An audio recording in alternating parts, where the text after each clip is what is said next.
এর আগের ব্লগে তো আমি বললামই যে আমি পিসির বাড়ি এসেছি পুজো দেখতে, কালী পুজো। তা কালী পুজো অঞ্জলি হওয়ার পরে যখন যজ্ঞ হওয়ার সময় যজ্ঞকুণ্ডটা এত সুন্দর করে ঠাকুরমশাই সাজালেন আর যজ্ঞটা এত সুন্দরভাবেই করলেন, দেখে মনটা যেন ভরে গেল। যজ্ঞ শেষ হতে ওই 3টা বাজতে 5 মিনিট, তারপরে ব্রাহ্মণমশাই খেতে বা বাড়ির সবাই খেতে 3:30, সব গুটাতে আমাদের ঘুমাতে 4:30, কিন্তু সকালে 7টা 7:30টার দিকে উঠেই সবাই উঠে গেছি প্রায়, আর চলে এসেছি পিসিদের সাথেই ছাদ বাগানে। পিসিরা গল্প করছে সব বোনরা মিলে, আর আমি এখানে ছাদে জল দিয়ে দিচ্ছি।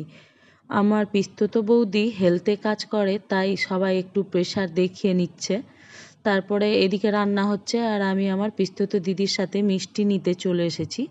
এখানে আছে কিছু মিষ্টি আর কিছু আছে সেই জারটাই, এগুলো নিয়েই আমরা